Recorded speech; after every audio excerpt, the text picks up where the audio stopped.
함께 있습니다. 시작. 그러므로 형제들아, 내가 하나님의 모든 자비하심으로 너희를 권하노니 너희 몸을 하나님이 기뻐하시는 거룩한 산 제물로 드리라. 이는 너희가 드린 영적 예배니라. 너희는 이 세대를 본받지 말고 오직 마음을 새롭게 함으로 변화를 받아 하나님의 선하시고 기뻐하시고 온전하신 뜻이 무엇인지 분별하도록 하라. 아멘. 기도합니다. 할렐루야. 하나님 은혜를 감사합니다. 오늘도 귀한 날, 복된 날, 축복의 날 하나님 허락하시는 애 참으로 감사합니다. 아버지, 사랑하는 성도들이 오늘도 변함없이 이 전을 찾아 나와 하나님 앞에 무릎을 꿇고 예배하고 경배합니다. 하나님 기쁨으로 받아주시고 지난 한 주간 동안 오늘을 위해서 선별하여 구별될 삶을 살아온 우리 사랑하는 성도들의 그 노고가 오늘 이 예배를 통해서 하나님 앞에 기쁨으로 연락되게 하시고 그 기쁨이 우리에게 놀라운 축복의 메시지로 전해지게 하시며 또한 성령의 충만함으로 전해져서 우리가 세상을 이기고 나아갈 수 있도록 힘을 얻는 귀한 예배가 되게 하여 주시옵소서. 아버지, 이 예배가 하나님이 주관하시고 하나님이 홀로 영광 받으시는 하나님을 향한 예배가 되게 하시고 행여나 악한 것들이 틈타지 못하도록 우리의 마음을 흔들지 못하도록 하나님께서 막아주시고 하나님께서 방패가 되어 주시옵소서. 이웃사람 교회를 향한 하나님의 뜻과 계획을 우리는 다 알 수는 없습니다. 그러나 분명한 것은 하나님의 뜻이 여기가 있기에 지금까지 지난 35년을 이 자리에서 예배를 드려왔습니다. 앞으로도 영원히 주님 오시는 그날까지 주님의 이름으로 예배를 드릴 터인데 그 우리의 후손들이 자유롭게 드나들 수 있는 아름다운 성전을 허락하시기를 간절히 소망해서 하나님 앞에 간절히 간구합니다. 주여, 우리에게 예배당을 허락하소서. 아버지, 정말로 마음껏 교제하고 마음껏 드나들 수 있는 그러한 예배당을 허락하시기를 소망합니다. 바라기는 그 소망이 우리 생애에 아버지 이루어질 수 있는 축복도 허락하여 주시옵소서. 그러나 그 모든 것은 우리의 뜻일 뿐 하나님의 뜻과는 별개입니다. 그러나 분명한 것은 하나님의 뜻 가운데서 하나님이 원하시는 방법으로 하나님의 때에 이루어 주실 줄로 믿습니다. 주여, 그 믿음을 가지고 나온 사랑하는 성도들의 오늘의 이 예배가 참으로 복되고 이 생에 놀라운 기억될 만한 예배가 되게 하여 주시옵소서. 아버지여, 이 자리에 함께하지 못한 사랑하는 성도들이 있습니다. 어떤 형편과 사정인지 우리는 알 수 없으나 전지전능하시며 모든 것을 아시는 주님은 아시오니 그들을 찾아가 주시고 위로하여 주시고 회복시켜 주시옵소서. 오늘 주여 아버지 하나님이여, 사랑하는 성도들이 빈손으로 오지 않았습니다. 하나님 앞에 귀한 것 드렸습니다. 특별히 지진으로 고생하는 주여 아버지 하나님, 우리의 이웃을 향해서 우리의 작은 정성을 주님의 이름으로 올리오니 아버지께서 받아주시고 그 주여 아버지 하나님의 손길이 아버지가 닿는 곳마다 풍성함이 넘치게 하시고 부족함이 없는 손길이 되게 하여 주시옵소서. 오늘 주시는 말씀이 생명의 양식이 될 줄로 믿고 감사드리며 사랑이 많으신 예수 그리스도의 이름으로 간절히 기도합니다. 아멘. 할렐루야. 감사합니다. 오늘은 로마서입니다. 제목을 영적 예배라고 잡았습니다. 우리는 지난 2주간 말씀을 통해서 그 전주에는 끝이 좋은 성도, 그러니까 인생의 끝이, 신앙생활의 끝이 어떻게 돼야 되는가, 그것을 보았고, 또 지난주에는 우리가 우리의 자녀들에게 또는 우리의 신앙의 후배들에게 물려줄 수 있는 에베네셀이 과연 무엇인가, 이것을 보았습니다. 그것은 끝까지 말씀 앞에 순종하는 삶이라고 그 두 가지의 결론이었습니다. 그래서 우리의 끝이 좋아서 우리를 바라보는 자녀들과 신앙의 후배들이 우리의 삶의 모습을 보고 그것을 신앙의 이정표로 삼을 수 있는 그러한 우리의 신앙이 되어야 되겠다, 그런 교훈을 받았습니다. 그러니까 다른 말로 하면 예수 그리스도가 나의 구원자이심을 믿는 믿음과 그 믿음에 근거한 행함, 그래서 언행일치, 이것이 바로 우리의 에베네셀이 되어야 된다, 그것입니다. 그래서 오늘은 이제 그렇다면 그 교훈을 우리가 가슴에 새기고 우리 일상생활 속에서 우리가 드리는 예배나 우리가 함께 드리는 찬양이나 교회 생활 이런 것들이 과연 어떠해야 될까? 그것을 한번 보기를 원합니다. 1절에 보면 이렇게 시작합니다. 그러므로 형제들아 내가 하나님의 모든 자비하심으로 너희를 원하노니 이렇게 말합니다. 여기서 우리가 주목할 것은 오늘 읽은 본문이 바로 로마서 12장 1절입니다. 로마서는 1장에서 11절까지는 교리적인 부분입니다. 그러니까 머리로 알아야 되는 것. 머리로 하나님이 누구며 예수 그리스도가 왜 이 땅에 오셨으며 그러니까 이신칭의, 이신득의 뭐 이런 것들을 학문적으로 학술적으로 설명하는 것이 바로 1장에서 11절까지 11장 그리고 12장부터는 그렇다면 그것을 실천적으로 우리의 삶을 통해서 과연 그 1장에서 12장까지 보여준 그 교리적인 것을 우리의 삶을 통해서 어떻게 실천할 것인가 이것을 말하는 것입니다. 그러니까 11장 끝과 12장 1절과는 굉장히 연관이 많아요. 그런데 그 시작을 그러므로라고 시작했습니다. 그러므로. 제가 항상 말씀드리지만 이 그러므로는 앞에 있는 어떤 일에 대한 결과를 지금 이야기하는 겁니다. 너희는 그래서 이렇게 해야 된다. 이렇게 말하고 있는 것입니다. 그러니까 믿음으로 구원을 얻는다는 교리적인 교훈이 모두 끝나고 성도의 실천적인 교훈이 시작될 때 그 원인에 대한 결과로 나타나는 접속사 바로 그러므로. 마치 지난 2주간의 말씀을 가슴에 새기고 일상의 삶 그 교훈을 실천하며 살아가야 하는 우리를 향해서 하시는 실제적인 말씀을 하시는 것과 똑같다는 것입니다. 그렇습니다, 여러분. 우리는 지난 2주간 말씀 어찌 보면 교리적인 말씀이었습니다. 그러니까 인생의 끝이 어떻게 해야 되는가, 또 우리의 에베네셀이 과연 무엇이 되어야 되는가, 교리적인 말씀이었습니다. 그리고 이제 오늘 그 실제적인 그 교리를 가슴에 품고 우리는 세상에 나가서 살면서 과연 어떻게 살 것인가, 어떻게 행함할 것인가, 어떻게 실천할 것인가 하는 노력을 여기에 말하고 있다는 것입니다. 그러니까 믿음이 원인이 되어서 행동을 이룬다는 거예요. 믿음이 원인이 되어서 우리의 행함이 있어야 된다는 것입니다. 다시 말해서 믿음과 행함, 믿음과 실천 이것은 뗄래야 뗄 수 없는 불가분의 관계에 있다. 이렇게 말할 수 있다는 것입니다.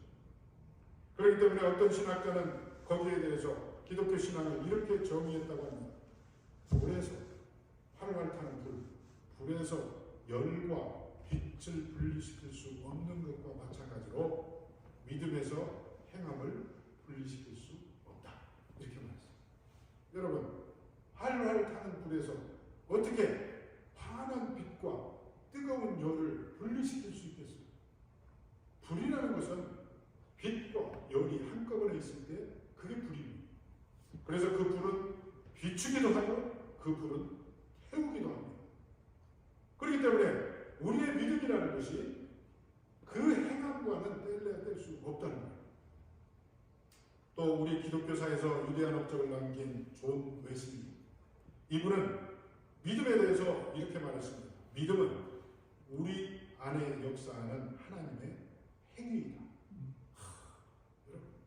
그러니까 이 믿음이라는 것은 우리 안에서 역사하는 성령의 행위다 이 말입니다. 얼마나 놀랍습니까? 그러면서 그가 한 말이 그것은 우리를 변화시키며 하나님의 사람으로 거듭나게 한다. 따라서 믿음이 끊임없이 선한 행위를 하지 않는다는 것은 있을 수 없다. 이렇게 말합니다.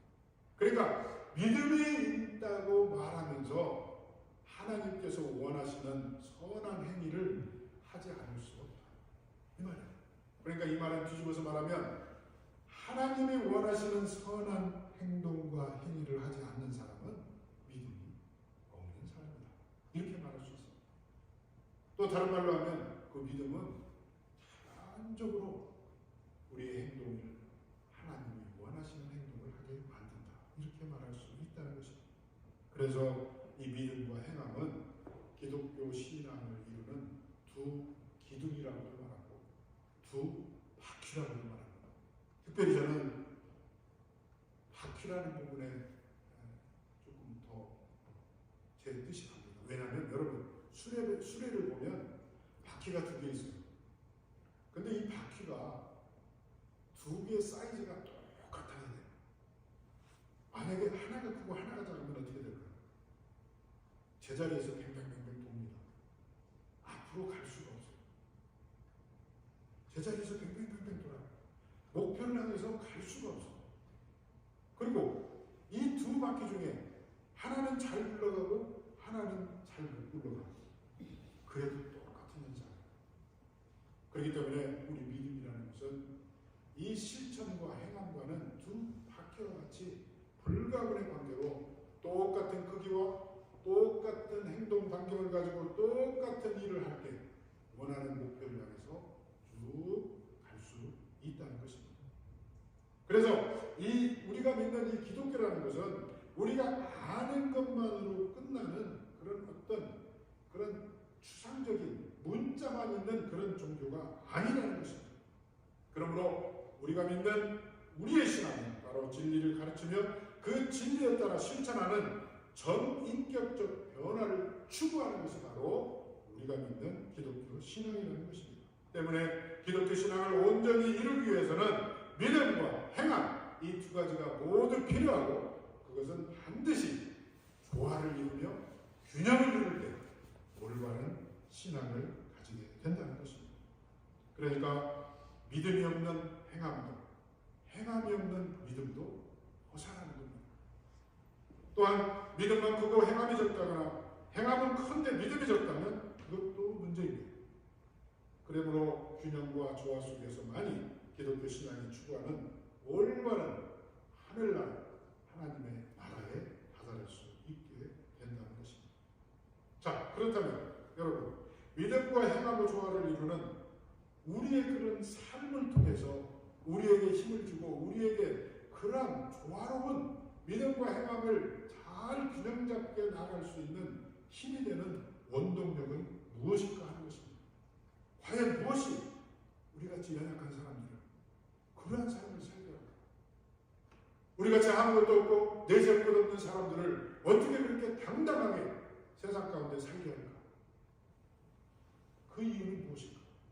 그것은 바로 하나님의 자비하심이라고 오늘 바울은 1절에서 말하고 있습니다. 여러분 1절에 보세요. 그러므로 형제들아 내가 하나님의 모든 자비하심으로 너희를 권하노니 라고 말합니다. 즉 바울이 로마 교회 성도들에게 권면의 말을 할 수 있는 근거가 바로 하나님의 자비라는 거예요. 왜냐하면 사도 바울 자신이 먼저 하나님의 그 자비로 인해서 자기는 이 자리에 서 있다는 거예요. 자기는 이 자리에 설 수 없는 사람, 저도 마찬가지고 여러분들도 마찬가지고 우리가 어찌 집사로서, 어찌 장로로서, 어찌 목사로서, 어찌 사모로서 하나님 앞에 설 수가 있겠어요. 하나님의 그 자비하심과 하나님의 그 사랑하심이 아니었다면 우리는 벌써 죽어 마땅한 사람들이라는 것입니다. 그러므로 이를 바꾸어서 말하면 하나님의 모든 자비하심은 바로 성도가 하나님의 말씀대로 살 수 있는 원동력이 바로 거기에 있다 이렇게 말하고 있다는 것입니다. 여러분 제가 앞에서도 언급했지만 로마서는 크게 두 부분으로 나눈다고 했습니다. 11장까지는 교리적인 부분, 12장부터 16장까지는 실천적인 부분이라고 분명히 말했습니다. 그러니까 바울은 로마서를 기술하면서 제11장까지 기독교의 기본 원리에 대해 설명하고 나머지 12장부터 그리스도인이 그에 맞는 올바른 삶을 살 것을 권면하고 있다는 거예요. 그런데 교리와 실천 이것은 반드시 연결이 되어 있어요. 끊어질 수가 없다는 거예요. 그 연결 부분 이것이 중요한데 마치 우리의 심장과 각 지체와 마찬가지라는 거예요. 여러분 우리 심장에서 펌프질이 옵니다. 쿵쾅 쿵쾅. 그러면 어떻게 됩니까? 피가 쭉쭉 나갑니다. 그래서 대동맥을 지나서 소동맥, 실핏줄까지 우리의 피가 쫙 가야 됩니다. 그런 거와 마찬가지라. 그래서 만약에 우리의 이것이 제대로 결합되어지지 않고 심장과 핏줄이 나눠진다고 생각해보세요. 피가 전달될 수가 없어요. 우리 신체를 유지할 수가 없어요. 그와 마찬가지예요. 그래서 바울은 이 접합부, 바로 그것을 하나님의 모든 자비하심으로 우리는 그렇게 됐다, 이렇게 말하고 있습니다. 여러분, 우리가 지난 2주간 받은 우리의 인생 마지막 나의 자녀들에게 물려줄 나의 에베네셀, 이 말씀 앞에 순종하는 삶, 이것을 우리는 실천적으로 나타내기 위하고 우리는 그렇게 살아가기를 소망하고 우리는 다짐했습니다.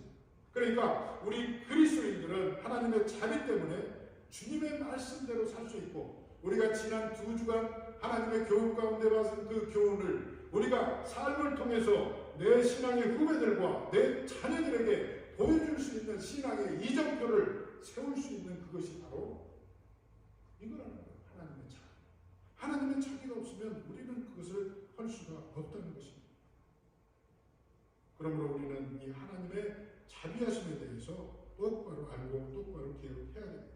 그러니까 그리스도인은 하나님의 그 자비하심 때문에 주님의 말씀대로 살 수 있고, 하나님으로부터 모든 것을 받은 그리스도인들은 다시 자기 자신과 또 자기가 가진 모든 것을 그분께 드리는 것이 맞다는 것입니다. 여러분, 하나님께서 자비하심으로 우리에게 새 생명을 주셨어요. 하나님께서 자비하심으로 햇빛과 공기를 주셨어요. 하나님께서 그 자비하심으로 인해서 우리가 죄를 벗어나 새 생명을 얻고 하나님의 자녀가 되었어요. 아멘. 그렇다면 우리의 그 자비하심이 우리 속에 내주하고 있다면 우리 또한 그 자비하심으로 인해서 우리도 누군가에게 영향력 있는 삶을 살아야 된다. 그것을 나만 가지고 그냥 가만히 있어서는 안 된다는 것입니다. 여러분, 그리스도인 저와 여러분들이 받은 그 모든 주님의 은혜, 주님의 사랑, 이런 것들이 어디에서 왔습니까? 바로 하나님의 그 자비하신 사랑으로 오지 않았습니까? 하나님의 자비가 없었다면 어찌 이 세상에 죽음으로 가득한 그 세상에 독생자 예수 그리스도를 이 땅에 보내실 수가 있겠냐 하는 것입니다. 주의 자비하심을 의지해서 받은 그 은혜대로 사는 것이 바로 우리의 본분이라는 것입니다. 우리 성도들로 하여금 성도답게 살수록 하는 그 힘의 근원이 바로 그 하나님의 자비하심이라는 것입니다. 그것 때문에 하나님의 말씀에 대한 순종, 또 성도들의 생활 가운데 나타나는 그 모든 것들이 그 자비하심으로 인한 것이라는 것입니다. 여러분, 마찬가지로 우리의 성도들의 경건한 삶, 우리가 월요일부터 토요일까지 다음에 올 예배를 준비하며 구별된 삶을 사는 그 원동력이 바로 이 하나님의 자비하심이라는 것입니다. 여러분, 이 하나님의 자비하심을 가지고 사셨던 우리의 신앙의 선배들은 성경에 많이 나옵니다. 그래서 그 모든 우리의 신앙의 선배들은 하나님께서 자신을 값주고 사셨음을 깨달았기에 늘 자신의 삶 속에서 하나님을 영화롭게 하기를 원했던 것입니다. 그 대표적인 분이 바로 예수 그리스도였습니다. 그래서 고린도후서 5장 14절에 보면 그리스도의 사랑이 우리를 강권하시는도다, 이렇게 말씀했습니다. 그렇습니다. 여러분, 우리 그리스도인들이 그리스도인답게 살 수 있는 근거, 그것은 바로 하나님의 자비하심이라는 것을 꼭 기억하시는 저와 여러분들이 되시길 바랍니다. 여러분, 제가 설교에 오늘 말씀의 제목을 영적 예배라고 잡았습니다. 1절 마지막에 이는 너희가 드릴 영적 예배니라라고 분명하게 말하고 있습니다. 그러니까 우리가 하나님이 기뻐하시는 예배, 우리를 통해 받으시고자 하는 예배, 이것은 바로 영적 예배라는 것입니다. 그렇다면 영적 예배란 어떤 예배일까 하는 것이 문제입니다. 첫째, 영적 예배는 세상 것들과 구별된 거룩한 제사를 뜻합니다. 거룩한 제사. 1절에서 바울은 너희 몸을 하나님이 기뻐하시는 거룩한 산제사로 드리라, 이렇게 말했습니다. 이는 하나님이 기뻐하시는 예배에 대해서 가르쳐주고 있는데, 즉 하나님께서 기뻐 받으시는 예배는 우리 몸을 제물로 하여 드리는 제사, 예배,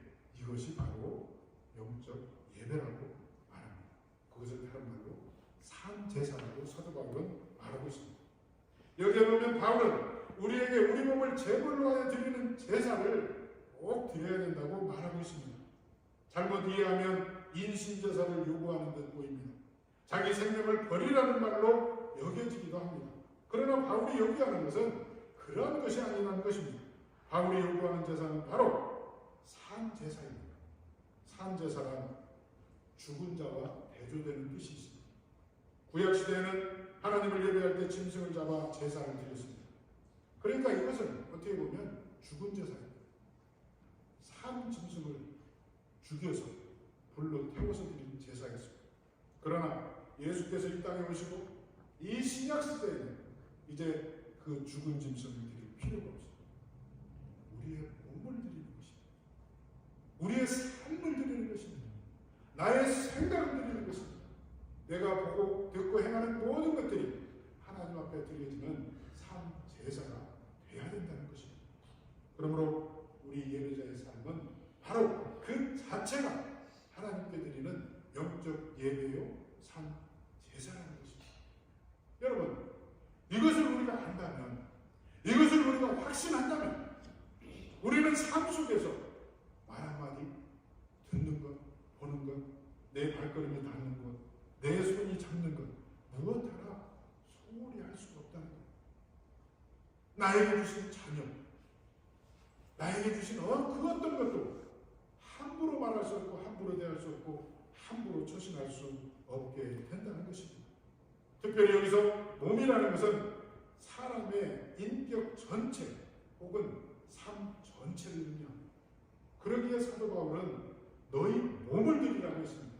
이 얘기는 뭐냐면 나의 몸 전체, 나의 삶의 전체, 나의 머릿속부터 발끝까지 나의 인격 전체를 하나님 앞에 드려야 된다는 것입니다. 그러니까 지금 우리의 삶 전체와 인격 전체를 하나님께 드리라고 바울은 요구하고 있다는 것입니다. 그렇습니다, 여러분.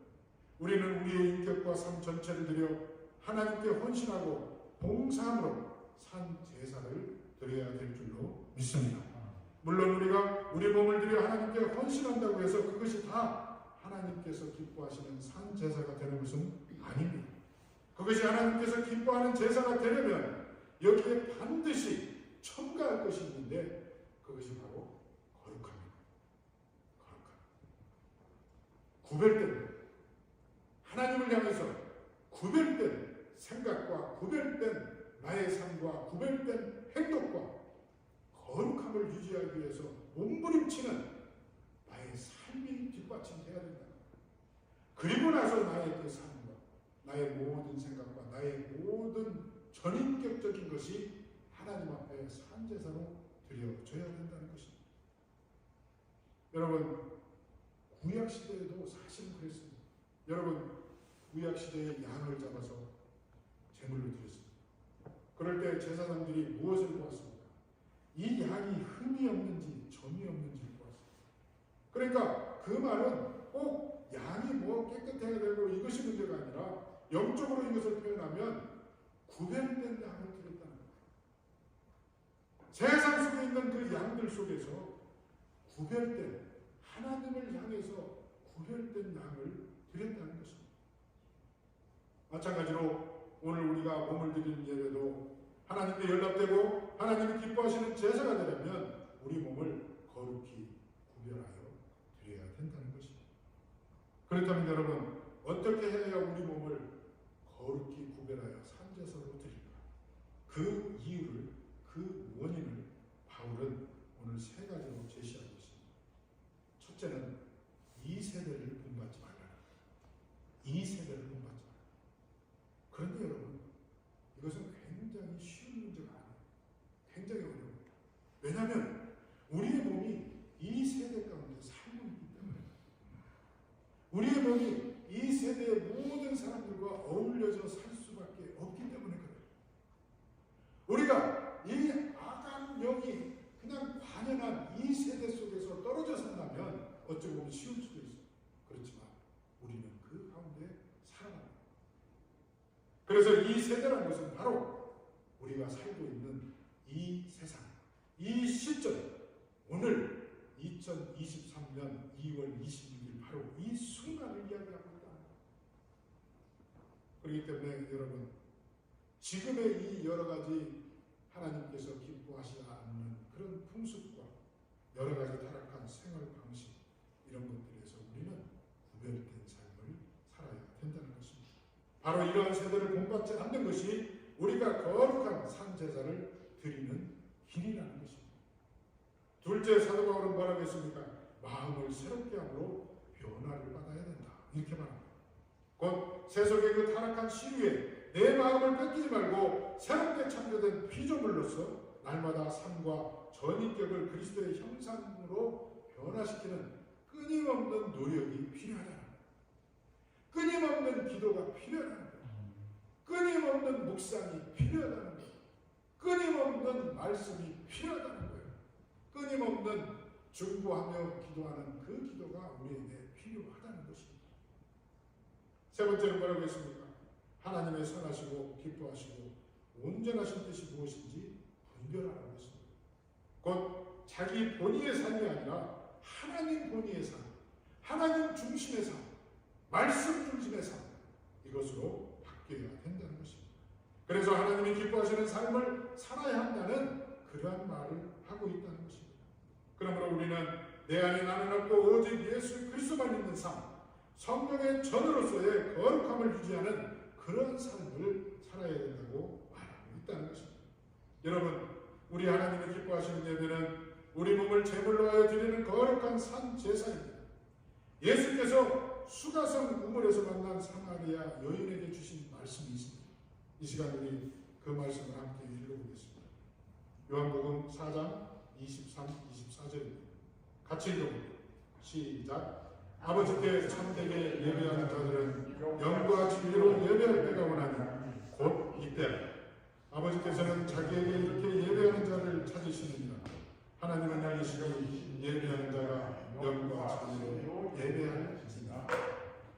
여러분, 이 말씀은요 바로 이러한 산 제사와 관련된 말씀이었습니다. 그러므로 여러분은 신령과 진정으로 하나님을 예배하시기를 바랍니다. 여러분의 전인격과 상을 들여 하나님을 예배하되 흠과 점이 없는 세상 것들과는 완전히 구별된 거룩한 제물로 여러분 자신을 드리는 산 제사를 드리는 여러분이 되시기를 바랍니다. 여러분, 로마서 6장 13절에 이런 말씀이 있습니다. 또한 너희 지체를 불의의 병기로 죄에 드리지 말고 오직 너희 자신을 죽은 자 가운데서 다시 산 자같이 하나님께 드리며 너희 지체를 의의 병기로 하나님께 드리라. 이런 말이 있습니다. 두 번째, 여러분, 우리의 구체적인 삶 전체 속에서 몸을 예배로 드리는 것입니다. 여러분, 첫 번째는 뭐라고 했습니까? 세상 것들과 구별된 거룩함을 드려야 된다고 했고, 두 번째는 뭡니까? 바로 우리의 구체적인 삶 전체 속에서 내 몸, 나의 전인격적인 모든 것이 드려지는 예배가 바로 산제사요 영적 예배라는 것입니다. 1절에서 사도 바울은 이렇게 말했습니다. 너희 몸을 하나님이 기뻐하시는 거룩한 산제사로 드리라. 이는 너희의 드릴 영적 예배니라. 여기에서 몸이란 말은 단순히 살과 뼈로 이루어진 육체를 의미하지 않는다고 전에도 말했습니다. 그것은 우리의 전 인격을 의미하는 것이며 그런 점에서 우리의 구체적인 삶 전체를 말하고 있다는 것입니다. 말하자면 바울은 지금 일상의 구체적인 삶 전체를 하나님이 기뻐하시는 산 제사로 드린 게 이것이 바로 영적 예배라는 것입니다. 그러니까 우리가 아침에 일어나서 일하고 집에 들어가서 잠자고 또 일어나고 하는 이 모든 순간순간이 하나님 앞에 드려지는 영적 예배라는 것입니다. 그러니까 바울의 이 말은 우리가 드릴 영적 예배라는 것이 성전의 뜰이나 교회 건물의 제한을 받지 않고 우리가 어느 곳에 있든지 무엇을 하든지 그 모든 것들이 바로 예배 자체라는 거예요. 그러니까 혹자처럼 예배당에 와서 예배를 드릴 때만 거룩하고 그것이 바로 하나님이 연락되는 예배고 나는 교회 문을 나가서 세상 가운데 이 시대 가운데 살아갈 때에는 예배하고는 전혀 땅파없는 삶을 사는 그런 자들에게 경고의 메시지를 주고 있다는 것입니다. 여러분, 우리는 24시간, 일주일 7일 동안, 1년 365일, 우리가 잠자고 무엇을 하든지 간에 우리는 예배가 되어야 돼. 모든 것이 예배가 돼. 하물며 우리가 화장실에 앉아있는 그 순간까지도 예배가 되어야 된다는 것입니다. 이것이 바로 영적 예배라고 사도 바울은 말하고 있다는 것입니다. 그러니까 이처럼 우리가 드리는 그 영적 예배는 장소적 한계를 초월하고 우리가 매일매일 맞이하는 구체적인 일상 속에서 드려지는 예배라는 것입니다. 여러분, 구약시대 사람들에게는 제사를 드릴 때 장소적인 제한이 있었습니다. 뜰에서 양치기를 하다가 농사를 짓다가 예배 드릴 때에는 예루살렘을 향해서 갔습니다. 그리고 성전을 향해서 갔습니다. 그리고 성전에서 흠없는 양을 드리고 그것을 제사장들이 각을 껴서 불에 태웠습니다. 그러니까 어떤 장소적인 제한이 있었습니다. 그러나 지금은 예수 그리스도께서 오신 이후로 그 장소는 다 파괴했습니다. 그리고 우리의 모든 삶의 영역 속에서 예배가 된다는 것입니다. 그러니까 그리스도인들의 그 일상적인 삶, 모든 처소와 모든 때를 의미하고 있다는 것입니다. 이와 같이 우리의 구체적인 삶 전체가 예배 행위라는 이 말은 그리스도인들에게는 더 이상 어떤 장소와 어떤 시간 이런 것에 구애받지 않는다는 것입니다. 가령 오늘날 그리스도인들이 주일날 교회 안에서만 거룩한 성도일 뿐 일상생활 가운데서는 세상 사람과 전혀 구별되지 않는다면 그것은 영적 예배라고 볼 수가 없습니다. 그것은 많은 그리스도인들이 교회만이 거룩한 하나님의 방주요, 교회만이 하나님의 통치가 임하는 하나님의 나라인 것으로 오해하고 있다는 것입니다. 그것이 바로 외식이라고 합니다. 또한 하나님의 임재와 간섭은 공적인 예배 시간에만 간섭되는 것이 아니라 우리의 삶 속에서 전인격적으로 간섭된다는 사실을 꼭 기억하시는 저와 여러분들이 되시길 바랍니다. 따라서 우리 그리스도인들은 일상의 삶 그 자체가 바로 예배라는 의식 아래 매 순간순간마다 거룩하게 살아야 되고 구별된 삶을 살아야 된다는 것입니다. 그러니까 우리는 매일 만나는 그런 사람 속에서 또 이웃을 대하는 태도에서 주어진 일터에서 우리가 행하는 모든 것들 속에서 또는 가족들을 대하는 마음가짐과 또 늘 되풀이되는 일상의 그 소소한 아무 의미 없는 것 같은 그런 소소한 일까지도 예배라는 인식을 가지고 우리가 살 때 그것이 바로 영적 예배가 될 수 있고 거룩한 예배가 될 수 있다는 것입니다. 사랑하는 성도 여러분, 하나님께서는 이처럼 우리의 모든 삶의 영역에서 당신의 주권이 이루어지기를 원하십니다. 우리의 모든 순간, 모든 삶의 영역 속에 오직 당신의 주권이 살아 움직이기를 원하신다. 어느 한순간도 하나님이 없이 되어지는 일은 없기를 바라십니다.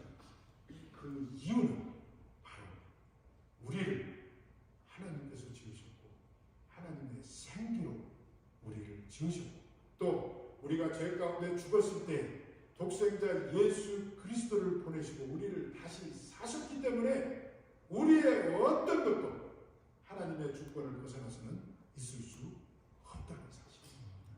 그러니까 사랑하는 성도 여러분, 오늘 우리가 드릴 영적 예배라고 한 이 사도 바울의 이 말은 그냥 우리의 모든 것은 다 하나님의 것이고 나의 시간도, 나의 가정도, 나의 일터도, 이 내가 살고 있는 이 모든 세계가 우주 만물이 하나님의 주권 아래 있다는 사실을 기억하시는 저와 여러분들이 되시기를 바랍니다. 그러므로 여러분, 무엇을 먹든지 무엇을 마시든지 무엇을 하든지 하나님의 영광을 위해서 해야 될 줄로 믿습니다. 이제 말씀을 맺겠습니다. 오늘 말씀에서는 하나님께 대한 선도의 자세로서 몸으로 표현된 전인격으로 하나님께 산제사를 드리라고 사도 바울은 말하고 있습니다. 또한 이 세대를 본받지 말고 하나님의 뜻을 분별하라고 권고하고 있습니다. 즉 성도들은 세상 속에서 살면서 세상의 풍조를 따라 살 것이 아니라 하나님의 뜻을 분별하며 그 뜻을 따라 전인격과 생활로서 하나님이 기뻐 받으실 만한 영적 예배를 드려야 한다는 것입니다.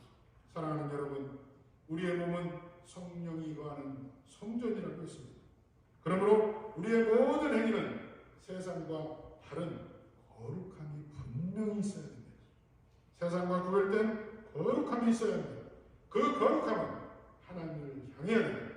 하나님께 대한 성도의 이와 같은 삶의 자세는 바로 기독교 윤리의 기초가 된다는 것입니다.